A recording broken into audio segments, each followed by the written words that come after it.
everyone, welcome back to my channel. If you're like myself and you came from investment banking, some of the most common exit opportunities are going to private equity, hedge funds, or venture capital. However, one other really popular exit opportunity is to go into corporate development. So what is corporate development? You can think of corporate development as an internal M&A team within a firm. Typically, only slightly larger corporations will have a corporate development team. If you think about the main function of this team, it's largely to facilitate a company with acquiring other companies, divestitures, partnerships, etc. And typically, only larger companies with more capital are able to do these activities. So from an investment bank's point of view, you might be helping Amazon acquire Whole Foods. But on Amazon's team, there's also their corporate development division that's handling everything from Amazon's side. The nature of the work depends a lot on the firm that you're in. Common tasks that you should expect going to corporate development is one, being able to manage an entire deal process. Whether it's an acquisition or it's a fundraising, you are going to be the core person on all of these deals. This will involve knowing tasks like financial modeling, valuation, competitive research, industry landscaping, meetings with both internal and external stakeholders, or more process-oriented activities like processing NDAs or data rooms. These are really similar to tasks that you would typically be doing in investment banking, except you're doing it for the company you're part of. The other category of tasks that you'll be doing is types of strategic growth. And this includes tasks like international expansion and partnerships, as well as others that might be different for every company. You'll be looking at your competitors, identifying what your TAM looks like, identifying strengths and weaknesses with how your competitors are doing and where your specific company should expand product-wise and geography-wise. And this will involve a lot of meetings with both external consultants as well as internally with senior leadership to decide the best path for your company to go on. Now, depending on what company you join, the size of it, the industry, and overall just the people within it, will determine how much you focus on each one of these categories. Next, the process of how to get the job. A major part of corporate development is being able to understand the role and understand why you want to go into it. If you're coming from investment banking, for example, you can talk about how you want to get more into strategy and understand operationally how companies work,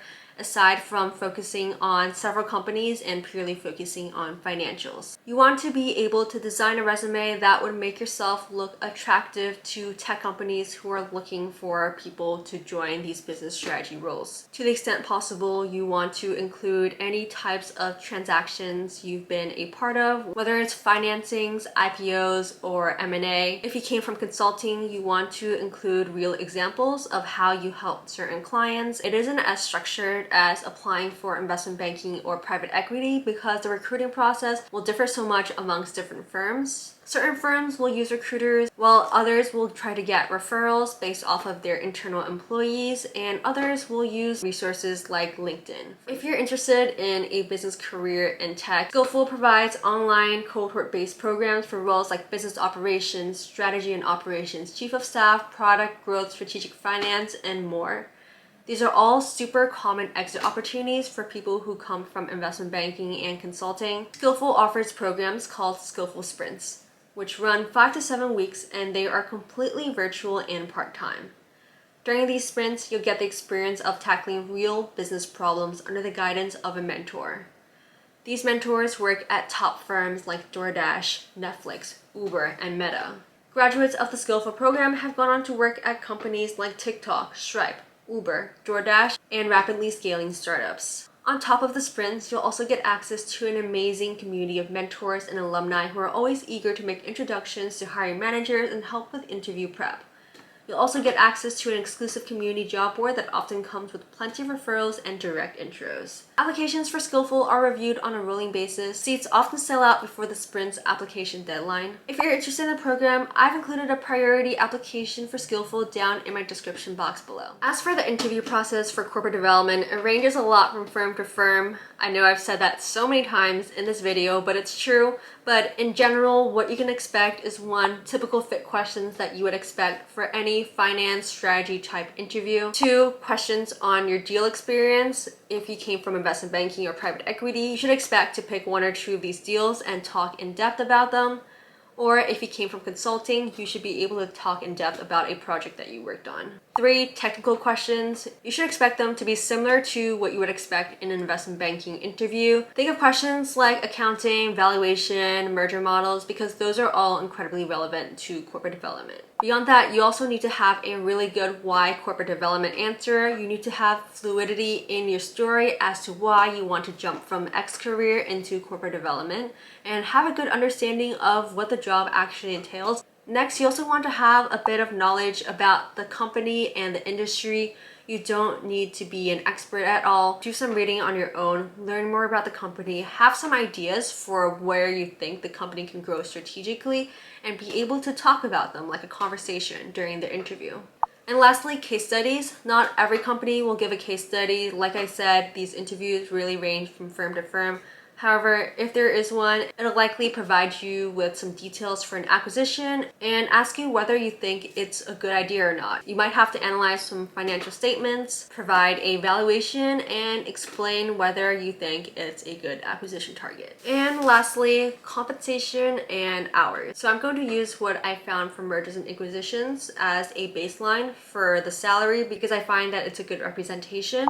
So associate base salaries are generally around 100 to 120K with bonuses worth 20 to 30% of their base salary for total compensations of 120 to 160K.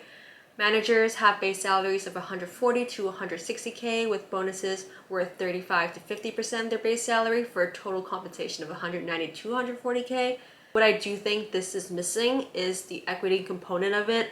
A lot of firms, if they are pre-IPO, they might give options, and if they are public, they'll likely provide RSUs or stock compensation of some form. So there's always that component of the salary within it, and that's something that you also have to consider. In general, compared with other finance jobs like private equity and investment banking, you will see a disparity amongst junior levels and even more so amongst senior levels.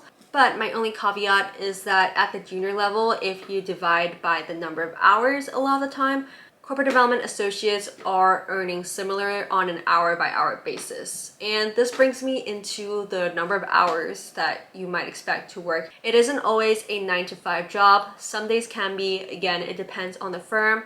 Sometimes it's a 9 to 7, but you shouldn't expect to work as crazy hours as you will in investment banking. So guys, that sums up the video for today. Thank you so much for watching, and I hope you found it helpful. Please remember to give this video a huge thumbs up if you enjoyed it. Subscribe to my channel if you haven't already, and I will see you in the next video. Bye!